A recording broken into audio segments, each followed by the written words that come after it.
नमस्कार, मैं हूं Avantika Shrivastava. First report at 12 में आपका स्वागत है। फर्स्ट रिपोर्ट एट 12 में आज हम उन तमाम बड़ी खबरों से आपको रूबरू कराएंगे जो दिन भर सुर्खियों में रहेंगी। साथ ही हम उन खबरों की भी पड़ताल करेंगे जो रोजमर्रा की जिंदगी में आपसे जुड़ी होंगी। चलिए शुरू करते हैं फर्स्ट रिपोर्ट एट 12।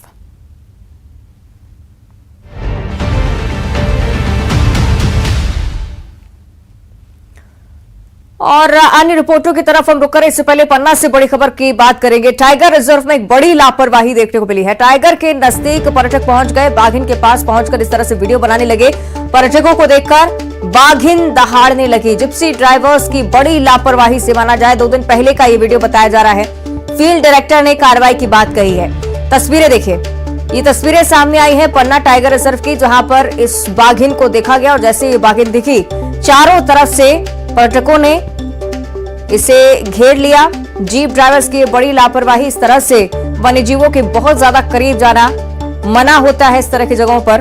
लेकिन एक बार फिर से इसी तरह की तस्वीरें सामने आई हैं। बीते दिनों भी एक और जगह से इसी तरह का मामला सामने आया था, जिसको लेकर कड़ी आपत्ति जाहिर की गई थी और वन प्रबंधन की तरफ से भी एक्शन की बात कही जा रही थी। लेकिन एक बार फिर से इसी तरह का वीडियो पन्ना टाइगर रिजर्व से सामने आया है। 2 दिन पहले का ये वीडियो बताया जा रहा है।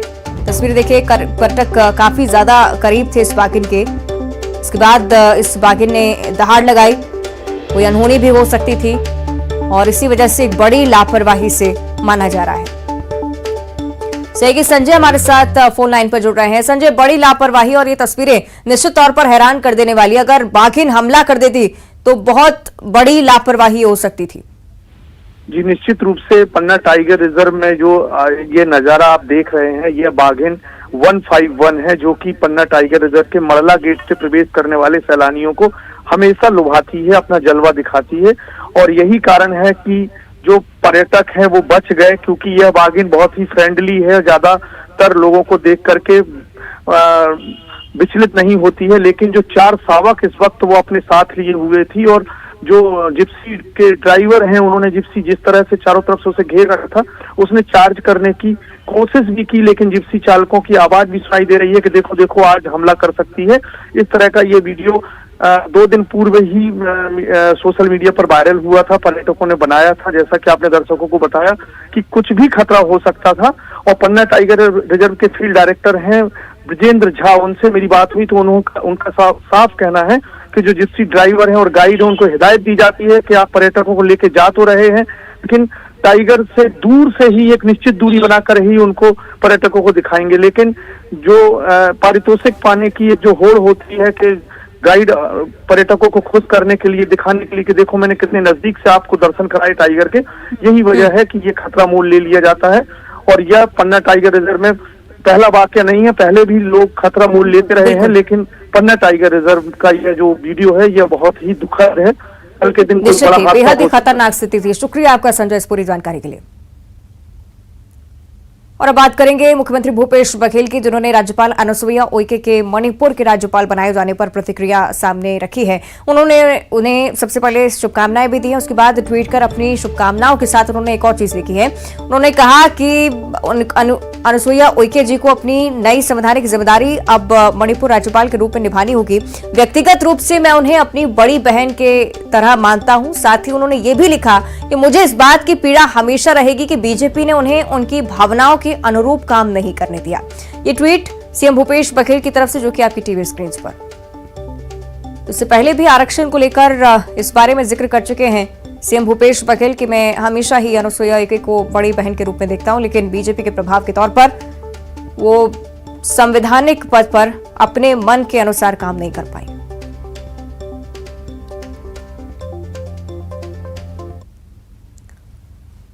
और रायपुर से अगली बड़ी खबर है। प्रदेश में राज्यपाल के बदलाव पर मोहन मरकाम का भी बयान सामने आया है। पीसीसी चीफ मोहन मरकाम का यह बयान, संवैधानिक पदों पर बैठे व्यक्ति को संविधान के अनुसार ही कार्य करना चाहिए। जाते जाते राज्यपाल से मेरा निवेदन है, आरक्षण विधेयक पर हस्ताक्षर कर दें। नए राज्यपाल आएंगे, उन्हें समझने में समय लगेगा। छत्तीसगढ़ की जनता को उनके हक और अधिकार समय पर मिलने चाहिए।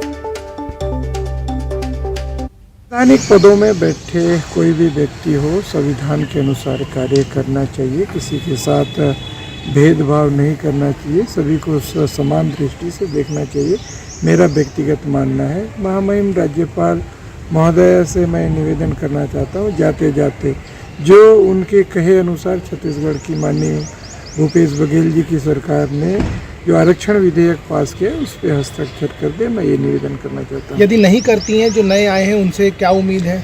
नए आएंगे, नए राज्यपाल, उनको समझने में समय लगेगा, जिससे छत्तीसगढ़ के युवाओं को, यहाँ के बेरोजगारों को, यहाँ की जनता को हक और अधिकार समय पे मिलना चाहिए, वो विलम्ब। और चलिए अब शुरुआत करते हैं फर्स्ट रिपोर्ट के सिलसिले की। छत्तीसगढ़ लोक सेवा आयोग की ओर से आज प्रारंभिक परीक्षा का आयोजन किया जा रहा है। राजधानी रायपुर सहित पूरे ही प्रदेश में पीएससी की परीक्षा आज 2 पालियों में हो रही है।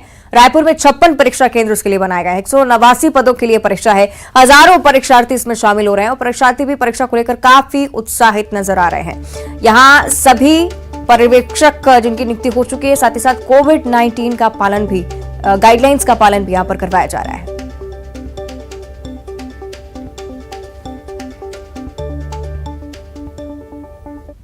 परीक्षा आज 2 पालियों में आयोजित की गई है। पूरे प्रदेश भर के 28 जिलों में एक साथ परीक्षा है वो होंगी। 189 जो पद है उसके लिए हजारों जो परीक्षार्थी हैं वो शामिल होंगे। रायपुर, राजधानी रायपुर में 56 परीक्षा केंद्र बनाए गए हैं और 56 पर्यवेक्षक की भी नियुक्ति जिला कलेक्टर ने कर दी है। कड़ी सुरक्षा व्यवस्था के साथ परीक्षा है वो आयोजित की जाएगी। बड़ी बात यही है कि कोविड गाइडलाइन के नियमों का पालन करते हुए परीक्षा है वो आयोजित की गई है और पूरे प्रदेश भर के परीक्षार्थी हैं वो इस परीक्षा में शामिल हो रहे हैं और इसके लिए व्यापक तैयारियां की गई हैं। कैमरा पर्सन रोहित श्रीवास्तव के साथ युगल तिवारी, न्यूज 18 रायपुर, छत्तीसगढ़।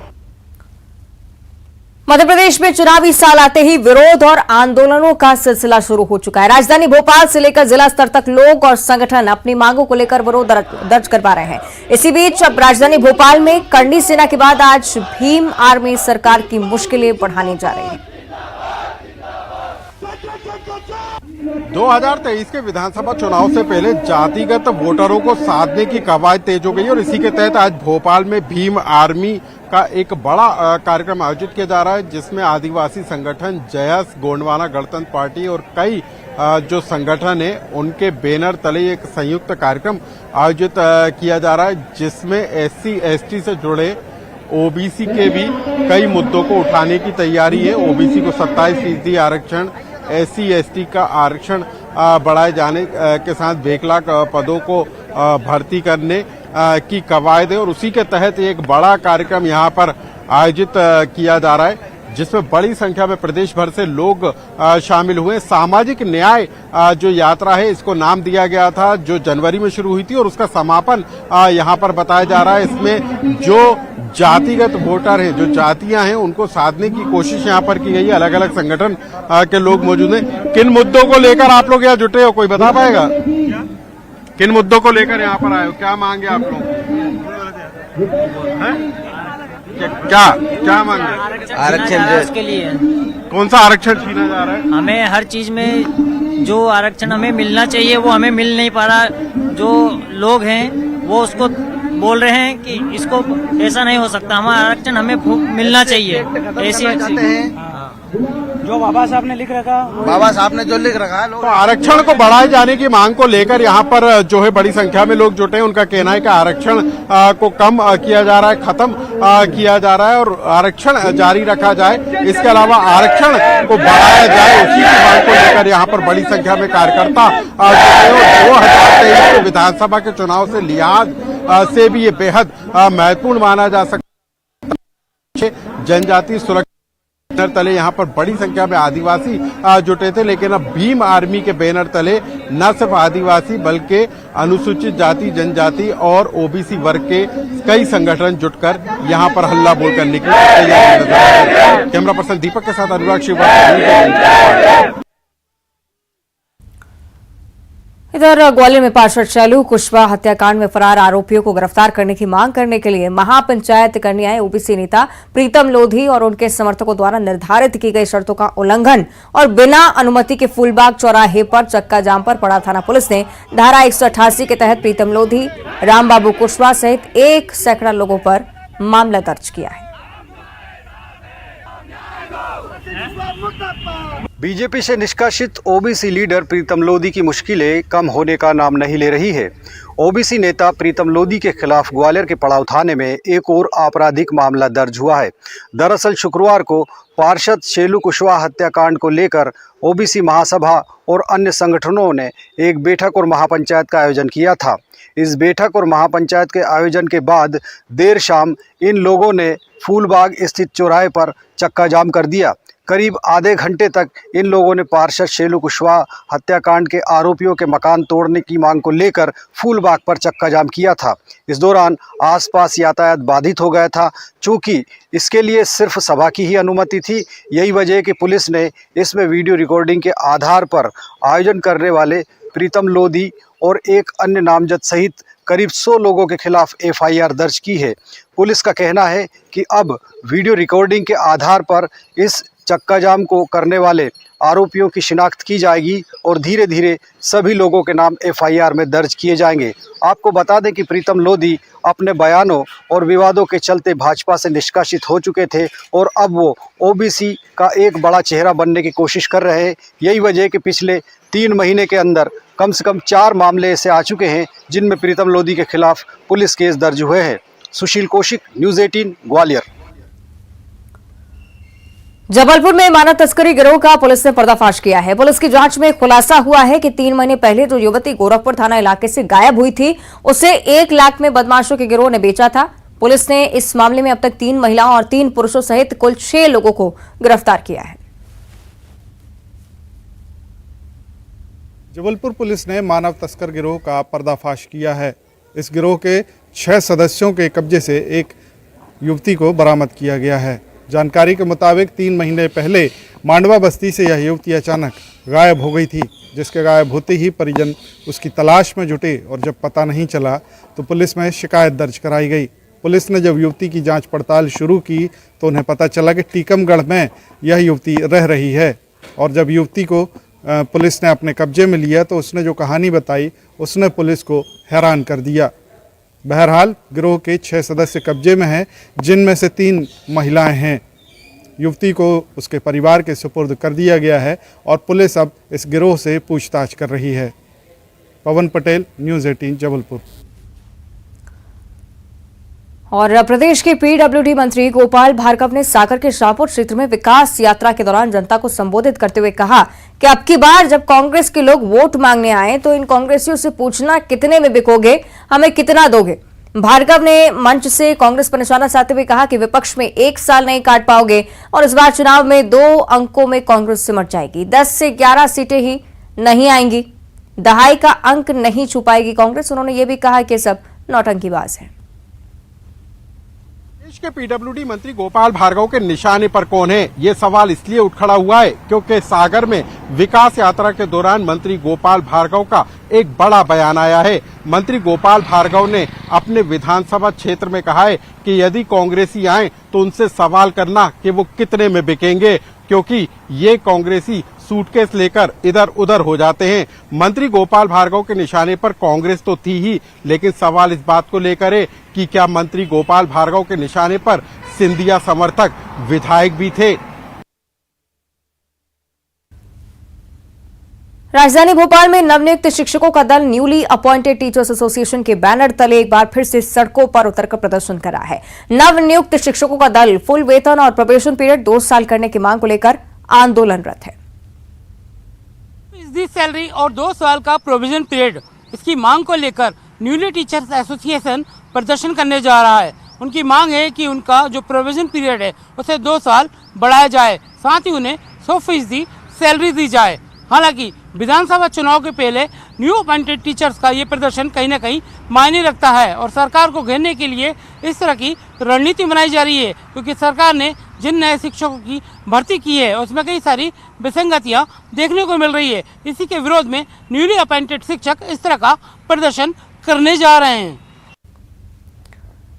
और माघी पुन्नी मेले के लिए राजिम के त्रिवेणी संगम की सूखी धरती पर सजाए गए मेले में क्षेत्र में सुंदरताएं रात में दोगुनी हो जाती हैं। चारों ओर आकर्षक विद्युत साज सज्जा के चलते समूचा मेला क्षेत्र किसी दिव्य स्थान की तरह नजर आता है। राजिम के भगवान राजीव लोचन मंदिर से लेकर समूचे मेले क्षेत्र में जगमगाती रोशनी अलौकिकता के दर्शन कराती है। शाम होते ही राजिम माघी पुन्नी मेला का जो तस्वीर है काफी शानदार हो जाता है और ये व्यू देखिए और इस व्यू को देखकर आप अंदाजा लगाइए कि कितना शानदार ये तस्वीर है।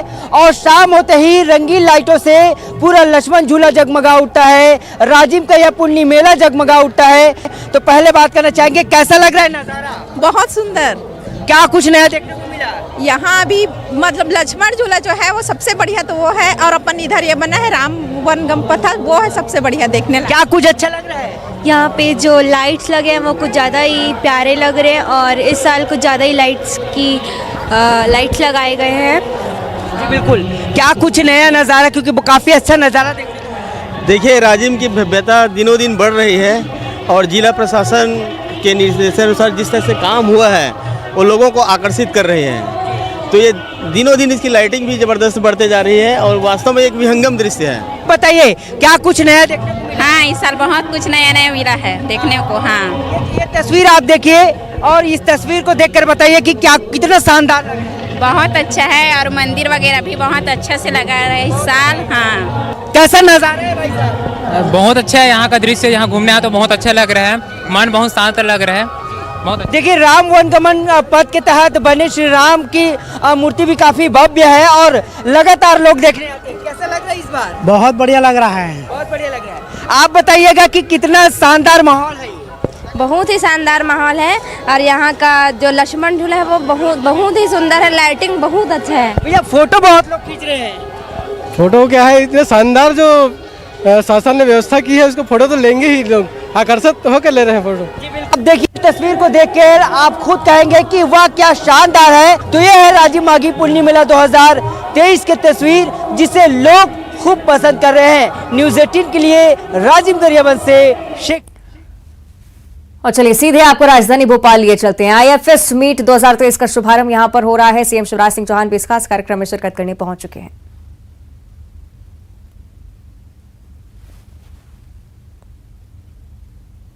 वन भवन हमारे बड़ी मेहनत से 1.5 साल में इसको और कारण सिर्फ 2 बार का आसपास की एक छोटी सी मैंने अनुभव जैसे हमारी पूरी टीम के साथ मैं विश्वास दिलाता हूँ कि शासन की जो भी योजना है, जो अपेक्षा है, पूरे दम से और पूरे दृढ़ विश्वास के साथ हम कंप्लीट करेंगे। Thank you very much.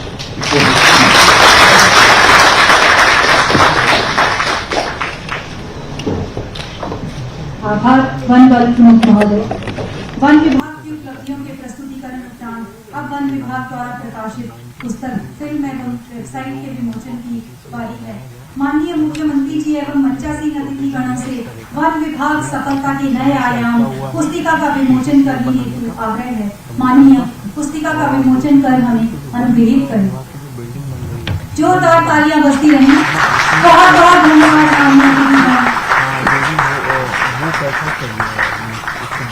विमोचन की अगली कड़ी में माननीय मुख्यमंत्री महोदय जी से अनुरोध है कि वह सतपुड़ा टाइगर रिजर्व करने में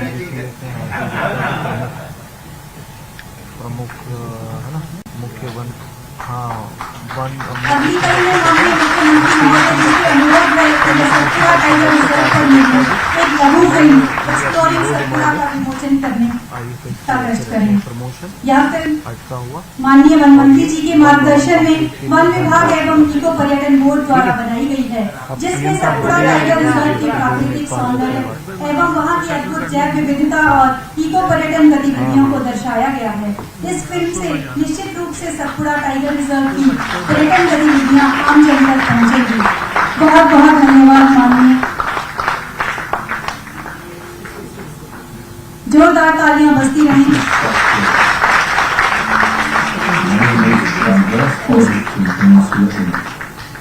अगली कड़ी में माननीय मुख्यमंत्री जी से सतपुड़ा टाइगर रिजर्व की नवनिर्मित वेबसाइट का विमोचन करने का भी आग्रह है। इस वेबसाइट के माध्यम से आमजन सतपुड़ा टाइगर रिजर्व के प्रत्येक नए आयाम से निरंतर रूबरू होंगे एवं स्थानीय पर्यटन तथा रोजगार को बढ़ावा मिलेगा।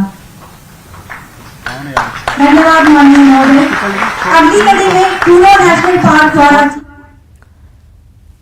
और अब भोपाल से इस वक्त एक बड़ी जानकारी मिल रही है। एमपी कांग्रेस की बड़ी बैठक शुरू हो चुकी है। पीसीसी दफ्तर में बैठक चल रही है। सभी जिला अध्यक्ष, जिला प्रभारी की बैठक शुरू हो गई है। मतदाता सूची पुनरीक्षण कार्यक्रम को लेकर ट्रेनिंग दी जा रही है। मतदाता सूची में गड़बड़ी को लेकर जो शिकायत मिली थी, दोपहर 1 बजे कमलनाथ भी इस बैठक में शामिल होने वाले हैं। किस तरह से इन शिकायतों को हैंडल करना है, इसको लेकर कमलनाथ तमाम जानकारी देंगे। तो बड़ी जानकारी है कि एमपी कांग्रेस की मुख्य बैठक शुरू हो चुकी है।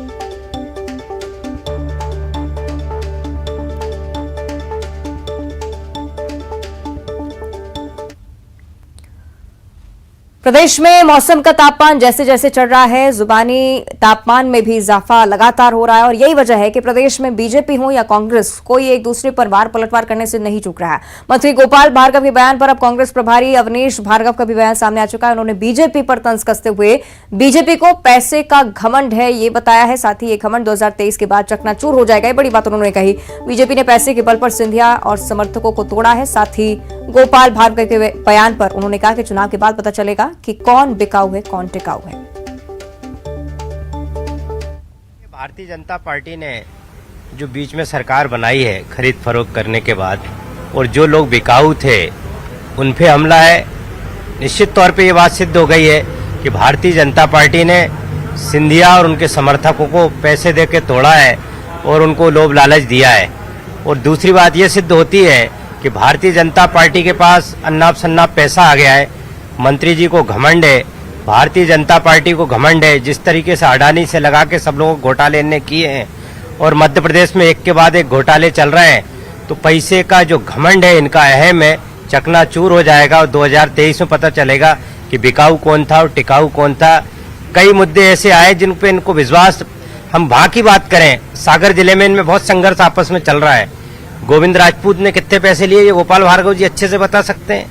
भूपेंद्र सिंह की उनका जो संघर्ष चल रहा है वो सबको पता है। तो ये अपनी लड़ाई और अपने को नेतृत्व स्थापित करने के लिए ऐसे अनर्गल आरोप कांग्रेस के कार्यकर्ताओं नेताओं पे लगा रहे हैं। लेकिन मुझे पूरा विश्वास है कि भारतीय जनता पार्टी के कोई भी नेता को हम पैसे का प्रलोभन नहीं देंगे, लेकिन शांति से जो हमारे बीच में आएगा उसको कार्यकर्ता बना के काम कराएंगे। लेकिन भारतीय जनता पार्टी पैसे के प्रलोभन देकर कार्यकर्ताओं को खरीदने का प्रयास कर रही है, वो सफल नहीं होंगे। छतरपुर के बागेश्वर धाम में कल से 7 दिवसीय धार्मिक महाकुंभ का आयोजन किया जाएगा और इस महाकुंभ के जरिए हिंदू राष्ट्र बनाने की बात पर चर्चा होगी। बागेश्वर धाम के महाराज पंडित धीरेन्द्र शास्त्री इसके लिए पूरी तैयारियां कर रहे हैं। सड़कों पर फ्लैक्स बैनर भी लगाए जा चुके हैं। आप तस्वीरें देखिए कि इस तरह से हर एक बैनर पर हिंदू राष्ट्र पर जोर दिया गया है। आपको बता दें कि 13 से 19 फरवरी को बागेश्वर धाम की तरफ से महायज्ञ, हनुमंत कथा और 121 कन्याओं के विवाह के साथ साथ भजन संध्या का आयोजन किया जा रहा है। हिंदू राष्ट्र बनाने को लेकर सुर्खियों में आए बागेश्वर धाम के महाराज पंडित धीरेन्द्र कृष्ण शास्त्री के बागेश्वर धाम पर एक महायज्ञ का आयोजन किया गया है, जिसमें जगह जगह पर फ्लैक्स और बैनर लगाकर ये संदेश दिया गया है कि वह हिंदू राष्ट्र बनाना चाहते हैं। और वो बैनर में लिखा गया है कि जय हिंदू राष्ट्र। हमारे साथ बागेश्वर धाम पे आए हुए कुछ भक्त हैं, उनसे पूछना चाहते हैं कि वो हिंदू राष्ट्र को लेकर कितने सहमत हैं। जी, आप कहाँ से आए, क्या नाम है? हम जी राजस्थान से आए हैं। क्या महाराज जी कह रहे हैं हिंदू राष्ट्र बनना चाहिए? हिंदू राष्ट्र बनना चाहिए, बिल्कुल कायदे की बात है। ये हिंदू राष्ट्र होना जरूरी है। हिंदू राष्ट्र बिल्कुल महाराज जी के साथ साथ यहाँ पर भक्त भी सहमत हैं कि हिंदू राष्ट्र होना चाहिए। हमारे साथ और भी भक्त हैं। आप कहाँ से आए हैं? हम रांची झारखंड से आए हैं जी। हम इंडियन आर्मी में रिटायर आदमी हैं। जय हिंदू राष्ट्र की। जय हिंदू राष्ट्र। हमारे महाराज जी धीरेन्द्र शास्त्री की जय हो। और ये हिंदू राष्ट्र बहुत ही अच्छा उनका सोच है और हमारे साथ देश का भी हिंदू राष्ट्र ऐसा ही इच्छा है कि हो। देखिए, बिल्कुल भक्त भी, उनके जो अनुयायी हैं वो भी इस बात से सहमत है कि हिंदू राष्ट्र होना चाहिए। तो कहीं ना कहीं बागेश्वर धाम के महाराज पंडित धीरेन्द्र कृष्ण शास्त्री जी ने अपने इस कार्यक्रम के जरिए हिंदू राष्ट्र बनाने की अलख जगाई है। नरेंद्र सिंह परमार, बागेश्वर धाम, छतरपुर। खरगोन के भीकन गांव के निजी बैंक लूट का प्रयास किया गया। पुलिस को इस मामले में बड़ी कामयाबी हाथ लगी है। पुलिस ने मास्टरमाइंड हेमंत राठौर को गिरफ्तार कर लिया है। लूट की वारदात शुक्रवार की है, जहां 2 आरोपी बुर्का पहनकर बैंक और बंदूक की नोक पर बैंक लूटने के लिए पहुंचे थे। हालांकि बैंक कर्मियों की बहादुरी ने उनके मंसूबों पर पानी फेर दिया और एक आरोपी को पकड़ लिया है पुलिस ने। और फर्स्ट रिपोर्ट में इतना ही। देखते रहिए न्यूज़ 18।